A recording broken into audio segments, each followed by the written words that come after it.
Good morning. स्वागत है आप सभी का आपके अपने यूट्यूब चैनल एग्जाम की बात पर। आज है 24 जनवरी 2021 और आज मैं आपके लिए लेकर आया हूँ 24 जनवरी 2021 से जुड़े करंट अफेयर के इंपॉर्टेंट क्वेश्चन, साथ ही इन क्वेश्चन से जुड़े सभी इंपॉर्टेंट फैक्ट। तो आज के वीडियो के अंत में आप सभी के लिए एक छोटा सा टेस्ट भी होगा जिसमें कुल 2 प्रश्न होंगे। आप सभी को इन दोनों क्वेश्चन के आंसर कमेंट बॉक्स में देने हैं। दोनों क्वेश्चन बहुत ही इंपॉर्टेंट है तो इनके आंसर आप कमेंट बॉक्स में जरूर दीजिएगा। तो आज के वीडियो में जितने भी इंपॉर्टेंट फैक्ट है उनको आपको नोट भी करना है और याद भी रखना है। तो चलिए शुरू करते हैं। आज का हमारा पहला और इम्पोर्टेंट क्वेश्चन है कि राष्ट्रीय बालिका दिवस कब मनाया जाता है। पूरे भारत में बालिकाओं की उन्नति, उनकी प्रगति के लिए राष्ट्रीय स्तर पर राष्ट्रीय बालिका दिवस मनाया जाता है। और ये कब मनाया जाता है तो 24 जनवरी को मनाया जाता है। 24 जनवरी को हमारे देश भारत में राष्ट्रीय बालिका दिवस मनाया जाता है। एक इंपॉर्टेंट डे वाला क्वेश्चन है और आपको याद रखना है। साथ ही आपके लिए इन्फॉर्मेशन है कि आज दिन में एक इंपॉर्टेंट वीडियो आने वाला है राष्ट्रीय बालिका दिवस पर, जिसमें हम पढ़ेंगे कि राष्ट्रीय बालिका दिवस 24 जनवरी को मनाया जाता है। पहली बार कब मनाया गया था, इसे मनाने का उद्देश्य क्या है, इसे मनाने के पीछे का कारण क्या है और इसकी थीम क्या है। तो ये इंपॉर्टेंट फैक्ट हम देखेंगे आज की वीडियो में। जो आज इवनिंग में वीडियो आएगा, एक छोटा सा वीडियो होगा, आई थिंक 2 से 3 मिनट का वीडियो होगा, तो आप उसे ज़रूर देखिएगा क्योंकि राष्ट्रीय बालिका दिवस एक इंपॉर्टेंट जो है डे है और इससे जुड़े कई इंपॉर्टेंट फैक्ट भी आपको याद रखने हैं। यहाँ हम बात करें तो राष्ट्रीय बालिका दिवस महिला एवं बाल विकास मंत्रालय के द्वारा प्रत्येक वर्ष राष्ट्रीय स्तर पर मनाया जाता है। महिला एवं बाल विकास मंत्रालय, अगर हम बात करें महिला एवं बाल विकास मंत्रालय की वर्तमान में मंत्री कौन है, महिला एवं बाल विकास मंत्री कौन है वर्तमान में, तो आप जानते हैं कि स्मृति ईरानी। स्मृति ईरानी जो है ये कैबिनेट में महिला एवं बाल विकास मंत्री है, साथ ही कपड़ा मंत्री भी हैं। तो आपको याद रखना है कि कैबिनेट में महिला एवं बाल विकास और कपड़ा मंत्री है स्मृति ईरानी। तो ये आपको याद रखना है। अब जैसे कि आप जानते हैं आज है 24 जनवरी, तो 24 जनवरी से जुड़े कुछ इंपॉर्टेंट फैक्ट हैं जिनके ऊपर क्वेश्चन जो है एग्जाम में पूछा जाता है। तो आपको याद रखना है कि 24 जनवरी 1950 को हुआ क्या था। 24 जनवरी सन 1950 को जन गण मन अधिनायक जय हे भारत का राष्ट्रगान, इसे पहली बार दर्जा कब मिला, यानी कि इसे भारत के राष्ट्रगान के रूप में दर्जा कब मिला था। तो 24 जनवरी सन 1950 को जन गण मन अधिनायक जय हे को भारत के राष्ट्रगान का दर्जा मिला था। इंपॉर्टेंट है और आपको याद रखना है। साथ ही अगर हम बात करें तो पहली बार जो राष्ट्रगान है कब गाया गया था, तो पहली बार 1911 में रविंद्रनाथ टैगोर जी ने, जो कांग्रेस का अधिवेशन हुआ था कलकत्ता में, कांग्रेस का अधिवेशन 1911 में कलकत्ता में हुआ था, जिसमें कि रविंद्रनाथ टैगोर जी ने जन गण मन को पहली बार गाया था। और इसे राष्ट्रगान का दर्जा कब मिला, ये क्वेश्चन एग्जाम में पूछा गया है कि जन गण मन को राष्ट्रगान का दर्जा कब मिला, तो 24 जनवरी सन 1950 को मिला। इंपॉर्टेंट और आपको याद रखना है। साथ ही इसी दिन यानी कि 24 जनवरी 1950 को संविधान सभा ने, भारत में जो संविधान है इसके निर्माण के लिए एक संविधान सभा का गठन किया गया था, जिसने कि 2 साल 11 महीने और 18 दिन में संविधान का निर्माण किया था। तो इसी संविधान सभा के पूरे समय में अध्यक्ष रहे थे, कौन रहे थे, डॉक्टर राजेंद्र प्रसाद जी रहे थे। तो इन्हें ही बाद में, ठीक है दोस्तों, इन्हें ही बाद में राजेंद्र प्रसाद जी को ही देश का पहला राष्ट्रपति चुना गया था। साथ ही आपको याद रखना है कि सबसे लंबे समय के राष्ट्रपति रहे हैं 1950 से लेकर 1962 तक, ये भारत के राष्ट्रपति थे। 2 कार्यकाल रखे थे इन्होंने और ये सबसे अधिक समय तक के थे, 12 वर्षों तक। इंपॉर्टेंट और आपको याद रखना है। तो आज है 24 जनवरी और 24 जनवरी से जुड़े आपको ये दोनों इंपॉर्टेंट फैक्ट याद रखने हैं। दोनों ही बहुत ही ज़्यादा महत्वपूर्ण है और इन पर क्वेश्चन एग्जाम में पूछे गए हैं। आज का हमारा क्वेश्चन नंबर 2 और अगला इंपॉर्टेंट क्वेश्चन है कि global internet speed test index 2020 आखिर ये है क्या। तो global internet speed test index 2020 एक लिस्ट है जिसमें कि देशों को शामिल किया गया है कि कौन सा देश अपने नागरिकों को सबसे तेज गति का इंटरनेट प्रोवाइड करवाता है। तो global internet speed test index 2020 की जो सूची है, सबसे पहले अगर बात करें इसमें कुल कितने देश है, तो विश्व के 139 देशों को इसमें शामिल किया गया है। अगर बात करें भारत कौन से स्थान पर है, तो भारत इसमें 129वें स्थान पर, यानी कि भारत की स्थिति इसमें बहुत ही खराब है। भारत अपने नागरिकों को एक अच्छी जो स्पीड का इंटरनेट प्रोवाइड नहीं करा पा रहा है, क्योंकि 139 देशों की लिस्ट में हमारा देश भारत 129वें स्थान पर है। अगर हम बात करें, क्वेश्चन ये भी पूछा जा सकता है कि global internet speed test index 2020 में कौन सा स्थान जो है, कौन सा देश पहले स्थान पर रहे, तो आपको याद रखना है एशिया का ये कतर जो देश है ये है अपने नागरिकों को सबसे तेज गति का इंटरनेट प्रोवाइड करवाता है और इसी के साथ ये global internet speed test index 2020 की सूची में सबसे पहले स्थान पर है। लेकिन हमारे लिए यहाँ पर इंपॉर्टेंट है कि global internet speed test index 2020 में हमारा देश भारत 129वें स्थान पर है। एक इंपॉर्टेंट क्वेश्चन है और आपको याद रखना है। अगला हमारा इंपॉर्टेंट क्वेश्चन है कि हाल ही में किन्हें अमेरिका में प्रतिष्ठित पुरस्कार, अमेरिका के द्वारा एक प्रतिष्ठित पुरस्कार दिया जाता है जिसका नाम है Michael and Sheila Held. Michael and Sheila Held ये इस पुरस्कार का नाम है और ये किन्हें मिला है? तो आपको याद रखना है कि भारत के निखिल श्रीवास्तव को संयुक्त रूप से माइकल एंड शीला हेल्ड पुरस्कार से सम्मानित किया गया है। अब इन्हें यह सम्मान क्यों मिला है? तो ये भी आपको याद रखना है कि इनके द्वारा केडिसन सिंगर प्रॉब्लम और रामानुज ग्राफ के सवालों को हल करने में सफलता प्राप्त करने के लिए केडिसन सिंगर जो थे ये दो व्यक्ति थे, अमेरिका के महान गणितज्ञ थे अमेरिका के, और आप रामानुज को तो जानते ही हैं, ये हमारे देश भारत के एक महान गणितज्ञ हुए थे। तो इनके द्वारा कुछ ऐसे सवाल जो है बनाए गए थे जिन्हें हल करना बहुत ही मुश्किल हुआ। तो केडिसन सिंगर प्रॉब्लम और रामानुज ग्राफ के सवालों को हल करने में सफलता प्राप्त करने के लिए ही निखिल श्रीवास्तव को, जो कि भारत के हैं, इन्हें माइकल एंड शीला हेल्ड, किससे? तो माइकल एंड शीला हेल्ड पुरस्कार से सम्मानित किया गया है। ये क्वेश्चन एग्जाम में जरूर पूछा जाएगा और आपको याद रखना है कि माइकल एंड शीला हेल्ड पुरस्कार से सम्मानित किया गया है निखिल श्रीवास्तव को। किसके द्वारा किया गया? तो अमेरिका सरकार के द्वारा किया गया है। आज का हमारा क्वेश्चन नंबर 4 है, वर्ष 2021 के पहले grand slam Australian open tournament से किस खिलाड़ी ने अपना नाम वापस ले लिया है? सबसे पहले अगर हम बात करें जिस पर क्वेश्चन एग्जाम में पूछा गया है कि टेनिस में, पूरे विश्व में टेनिस में कुल कितने सर्वोच्च ओपन टूर्नामेंट है, ये क्वेश्चन एसएससी के 2018 के पेपर में आया हुआ है। इसमें ऑप्शन थे आपके पास 2, 3, 4 और 5। आपको बताना था कि टेनिस में पूरे विश्व में कितने ओपन टूर्नामेंट है, तो इसका सही जवाब था 4। अगर हम बात करें इन चारों की तो पहला आता है फ्रेंच ओपन, पहला होता है पूरे वर्ष में ये 4 ओपन खेल होते हैं, फ्रेंच ओपन। अगला आता है यूएस ओपन, फिर आता है विंबलडन ओपन, कौन सा? तो विंबलडन ओपन, और सबसे अंत में आता है ऑस्ट्रेलियन ओपन। ठीक है दोस्तों, ऑस्ट्रेलियन ओपन। तो ये 4 सबसे बड़े ओपन टूर्नामेंट है टेनिस के।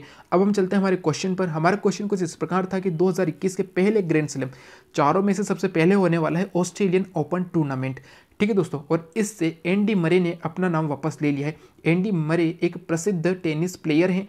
ठीक है दोस्तों, इन्होंने 2021 के पहले grand slam Australian open tournament से अपने नाम वापस लिया है। तो एनटीपीसी वालों के लिए इंपॉर्टेंट क्वेश्चन है जिनके भी एग्जाम आने वाला है। साथ ही आप एक जो है इंपॉर्टेंट फैक्ट भी याद रखिएगा कि अमेरिका में लॉयड जे ऑस्टिन बनेंगे पेटांगन के पहले अश्वेत प्रमुख। लॉयड जे ऑस्टिन ये एक अश्वेत हैं। ठीक है दोस्तों, इन्हें जो है अमेरिका ने पेटांगन है क्या? तो यहाँ पर अमेरिकी सेना का मुख्यालय है। तो अमेरिकी सेना के पहले अश्वेत बनेंगे लॉयड जे ऑस्टिन, जो कि पिछले 40 वर्षों से अमेरिकी सेना में उच्च पद पर थे। अब जब जो बाइडेन 46वें प्रधानमंत्री, माफ कीजिएगा राष्ट्रपति, अमेरिका के 46वें राष्ट्रपति बने हैं जो बाइडेन, और इन्हीं के द्वारा लॉयड जे ऑस्टिन को अमेरिकी सेना का पहला अश्वेत प्रमुख बनाया गया है। एक इंपॉर्टेंट क्वेश्चन आपको याद रखने की 46वें राष्ट्रपति। ठीक है दोस्तों, 46वें राष्ट्रपति जो बाइडेन बने हैं और इन्होंने लॉयड जे ऑस्टिन को अमेरिकी सेना का पहला अश्वेत प्रमुख नियुक्त किया है। तो एक इंपॉर्टेंट फैक्टर आपको याद रखना है। आज का हमारा क्वेश्चन नंबर 5 है, हिंदी राइटर्स गिल्ड कनाडा। ये कनाडा जो देश है इसकी एक संस्थान है, हिंदी राइटर्स गिल्ड कनाडा द्वारा किन्हें कनाडा साहित्य गौरव पुरस्कार से सम्मानित किया गया है। तो आपको याद रखना है कि अभी कनाडा में हिंदी राइटर्स गिल्ड कनाडा के द्वारा रमेश पोखरियाल निशंक को, भारत के वर्तमान में शिक्षा मंत्री हैं, केंद्र में शिक्षा मंत्री हैं, कौन है?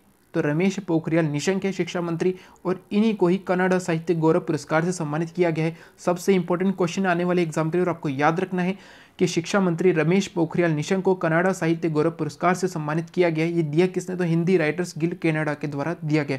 रमेश पोखरियाल निशंक ये भारत के शिक्षा मंत्री भी हैं कैबिनेट में, और इनके द्वारा कई पुस्तकें लिखी गई है, कई साहित्य कार्य किए गए हैं, इसलिए इन्हें कनाडा साहित्य गौरव पुरस्कार से सम्मानित किया गया है। सबसे इंपॉर्टेंट क्वेश्चन और आने वाले एग्जाम में जरूर देखा जाएगा और आपको याद रखना है। आज का हमारा क्वेश्चन नंबर 6 है, हुनर हाट का उद्घाटन किनके द्वारा किया गया है? तो कल के ही यानी कि लास्ट वीडियो में हमने पढ़ा था कि हाल ही में हुनर हाट का उद्घाटन हुआ है। कब हुआ है? तो 22 जनवरी को हुआ है। 22 जनवरी को इसका उद्घाटन हुआ है। कहाँ पर हुआ है? तो लखनऊ में हुआ है, उत्तर प्रदेश की राजधानी लखनऊ में। उत्तर प्रदेश राज्य की राजधानी लखनऊ, उत्तर प्रदेश जो कि सबसे अधिक जनसंख्या वाला राज्य है, इसकी राजधानी लखनऊ, और यहीं पर हुनर हाट का उद्घाटन किया गया है जो 22 जनवरी से, कब से? तो 22 जनवरी से लेकर 4 फरवरी तक चलेगा। ठीक है दोस्तों, और इसका उद्घाटन किन्होंने किया है? तो उत्तर प्रदेश में हुआ है। तो इसका उद्घाटन कौन करेंगे? तो उत्तर प्रदेश के मुख्यमंत्री योगी आदित्यनाथ करेंगे। आनंदीबेन पटेल तो राज्यपाल हैं, योगी आदित्यनाथ जो है इनके द्वारा इसका उद्घाटन किया गया है 23 जनवरी को, यानी कि कल के दिन इसका उद्घाटन किया है इन्होंने, योगी आदित्यनाथ ने हुनर हाट का उद्घाटन, जो कि 22 जनवरी से 4 फरवरी तक चलेगा, और ये जो है लखनऊ में हो रहा है। ठीक है दोस्तों, लखनऊ में आयोजित हो रहा है, जिसमें कि देश भर के लगभग 50 लाख लोगों ने, 50 लाख प्रतिभागियों ने इसमें जो है भाग लिया है। अब बात करें आज के टेस्ट के हमारे अंतिम क्वेश्चन की, पराक्रम दिवस पर किस राज्य के मुख्यमंत्री ने सैन्य धाम की आधारशिला रखी है। एक इंपॉर्टेंट क्वेश्चन है। जैसा कि आप जानते हैं कि पराक्रम दिवस पहली बार मनाया गया है सन 2021 में। किस दिन मनाया गया है? तो 23 जनवरी को मनाया गया है। 23 जनवरी यानी कि कल के दिन पराक्रम दिवस के रूप में मनाया गया है केंद्र सरकार के द्वारा। तो पराक्रम दिवस पर किस राज्य के मुख्यमंत्री ने सैन्य धाम की आधारशिला रखी है? तो आपको याद रखना है उत्तराखंड के वर्तमान में मुख्यमंत्री है, जिनका नाम है त्रिवेंद्र सिंह रावत। क्या नाम है इनका? त्रिवेंद्र सिंह रावत। ये उत्तराखंड के मुख्यमंत्री और इन्हीं के द्वारा पराक्रम दिवस पर राज्य में सैन्य धाम की आधारशिला रखी गई है। एक इंपॉर्टेंट क्वेश्चन और आपको याद रखना है, उत्तराखंड जो राज्य है इसकी राज्यपाल कौन है? बेबी रानी मौर्य इसकी राज्यपाल है। अगर हम बात करें उत्तराखंड राज्य की, तो उत्तराखंड राज्य से जुड़ा एक इंपॉर्टेंट फैक्ट आपको याद रखना है। जैसे कि आप जानते हैं कि उत्तराखंड की राजधानी देहरादून है, मुख्यमंत्री त्रिवेंद्र सिंह रावत हैं, राज्यपाल जो है बेबी रानी मौर्य। ये एक सामान्य सी बातें हैं जो आपको हमेशा याद रहनी चाहिए।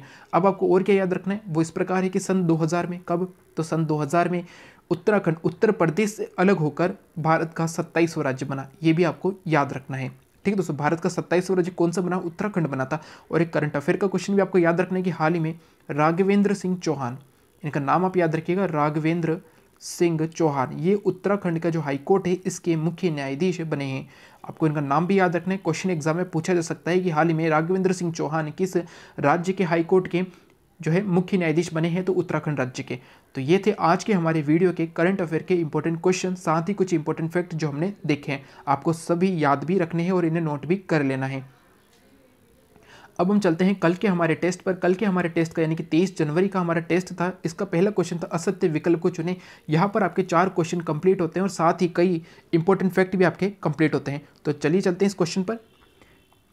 क्वेश्चन कुछ इस प्रकार था, क्या घाघरा का युद्ध राणा सांगा ने जीता था? पानीपत का युद्ध जो दूसरा युद्ध था क्या अकबर ने जीता? देवराय का युद्ध क्या औरंगजेब ने जीता? या खेड़ा का युद्ध क्या शाहू ने जीता? सबसे पहले हम सामान्य से बात कर ले तो पानीपत के कुल 3 युद्ध हुए थे। पानीपत का पहला युद्ध 1526, पानीपत का दूसरा युद्ध 1556, पानीपत का तीसरा युद्ध 1761। तो ये आप सामान्य सी बातें जो आपको याद होनी चाहिए। अगला है घाघरा का युद्ध। सबसे पहले अगर बात करें घाघरा का युद्ध हुआ कब? तो 1529 में हुआ था।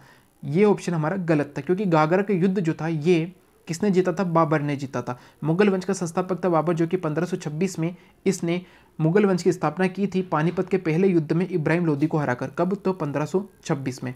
तो बाबर ने 1529 में घाघरा के युद्ध में, आप ध्यान से सुनिएगा और याद रखिएगा कि बाबर ने 1529 में घाघरा के युद्ध में किनको हराया? तो अफगानों को हराया था। ये आपको याद रखना है। क्वेश्चन एग्जाम में ये पूछा गया है कि घाघरा का युद्ध हुआ कब था? तो 1529 में हुआ था। अब मैं आपको फटाफट से बाबर के बारे में बताऊं तो बाबर जो है ये भारत में आया था। इसने अपने जीवन में भारत में 4 सबसे इंपॉर्टेंट युद्ध लड़े। कितने? तो 4 लड़े। सबसे पहला 1526 में लड़ा, उसके बाद 1527 में, 1528 में, 1529 में। इन 4 वर्षों में लगातार इसने 4 सबसे बड़े युद्ध लड़े और 1530 में इसकी मृत्यु हो गई। 1526 में आप सभी जानते हैं और बहुत बार एग्जाम में पूछा गया है, पानीपत का पहला युद्ध जिसमें कि इसने इब्राहिम लोदी को हराया था, लोदी वंश को समाप्त किया था और मुगल वंश की स्थापना की थी। 1527 में इसने मेवाड़ के राणा सांगा महान जो थे शासक हुए थे राणा सांगा, इनको हराया था 1527 में खानवा के युद्ध में। और इसी के बाद से इसका मूल रूप से इसने भारत पर अपना साम्राज्य स्थापित कर पाया था। 1528 में इसने चंदेरी का युद्ध लड़ा था। मध्य प्रदेश में मेदिनी राय एक शासक था, चंदेरी का शासक। तो चंदेरी के शासक मेदिनी राय को चंदेरी के युद्ध में हराया। किसने हराया? बाबर ने हराया 1528 में। और 1529 में इसने घाघरा के युद्ध लड़ा। बाबर ने किसको हराया? अफगानों को हराया। तो ये आपको याद रखने, बाबर से जुड़े 4 इंपॉर्टेंट जो युद्ध थे वो। पानीपत का दूसरा युद्ध आप जानते हैं 1556 में पानीपत का दूसरा युद्ध हुआ। इसमें अकबर की सेना ने, जिसका जो सेनापति था वो था बैरम खान, जो कि अकबर का संरक्षक था। इसने हेमू विक्रमादित्य को पराजित किया था। हेमू विक्रमादित्य जो कि भारत का अंतिम हिंदू सम्राट माना जाता है और अंतिम विक्रमादित्य नाम की उपाधि लेने वाला सम्राट भी माना जाता है। पूरे भारत के इतिहास में कुल 14 व्यक्ति ऐसे हुए जिन्होंने कि विक्रमादित्य की उपाधि जो है धारण की थी। तो ये इंपॉर्टेंट है और आपको याद रखना है कि 1556 में पानीपत के दूसरे युद्ध में अकबर ने हेमू को पराजित किया था। अगला हमारा ऑप्शन था देवराय का युद्ध औरंगजेब ने जीता। बिल्कुल सही है, देवराय का युद्ध अजमेर के निकट जो है देवराय नामक स्थान पर औरंगजेब ने अपने सबसे बड़े भाई किसको हराया? तो दारा शिकोह को हराया था सन 1659 में। ठीक है दोस्तों, इनका सन भी आपको याद रखने, क्वेश्चन एग्जाम में पूछ लिया जाता है सन के बारे में। तो देवराय का युद्ध औरंगजेब ने अपने सबसे बड़े भाई जो था दारा शिकोह, इसको हराया था। आप जानते हैं कि शाहजहां के 4 पुत्र थे। पहला था दारा शिकोह, दूसरा था शुजा, शाह शुजा जिसका नाम था, तीसरा था औरंगजेब और चौथा था कौन था, तो वो था मुराद। तो शाहजहां ने अपने सबसे बड़े पुत्र दारा शिकोह को जो है शासक घोषित किया था, लेकिन ये सभी जो है शासक बनना चाहते थे। तो इन चारों जो पुत्र थे इनके मध्य 5 युद्ध हुए, और इन 5 युद्ध में सबसे अंतिम युद्ध था देवराय का युद्ध जो हुआ 1659 में। और इस युद्ध में जो है औरंगजेब ने अपने सबसे बड़े भाई दारा शिकोह को पराजित किया और मुगल वंश का शासक बना था। इंपॉर्टेंट और आपको याद रखना है, ठीक है दोस्तों। अगला हमारा था खेड़ा का युद्ध। खेड़ा का युद्ध शाहू ने जीता था। शाहू कौन थे, तो ये जो मराठा शासक थे शिवाजी महाराज, इनके पोते थे शाहू। इन्होंने खेड़ा का युद्ध जीता और किसको हराया, तो अपनी ही चाची जिनका नाम था ताराबाई, उन्हें इन्होंने हराया था। तो आप जानते हैं कि संभाजी जो थे शिवाजी, सबसे पहले शासक अगर हम माने तो शिवाजी महाराज के 2 पुत्र, ठीक है दोस्तों। एक का नाम था संभाजी महाराज, कौन, संभाजी महाराज। दूसरे थे राजा राम, कौन थे, राजा राम। तो शिवाजी और संभाजी महाराज दोनों को जो है औरंगजेब ने जेल में डाल दिया था।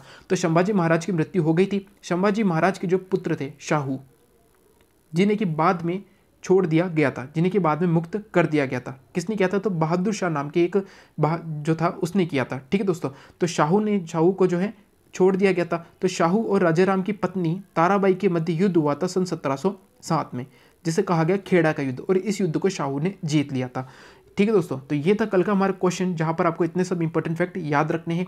तो एक इंपॉर्टेंट क्वेश्चन था, तो इसे आप याद जरूर रखिएगा। कल का हमारा क्वेश्चन नंबर 2 और इंपॉर्टेंट क्वेश्चन था, करंट अफेयर से जुड़ा क्वेश्चन था कि भारत का पहला लेबर मूवमेंट म्यूजियम कहाँ खोला जाएगा। तो आपको याद रखना है कि हाल ही में भारत का पहला लेबर मूवमेंट म्यूजियम खोला गया, कहाँ, तो केरल में।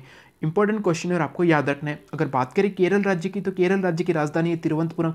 वर्तमान में मुख्यमंत्री कौन है, तो उनका नाम है पिनरई विजयन। और राज्यपाल कौन है, तो मोहम्मद आरिफ खान जो है केरल राज्य के राज्यपाल है।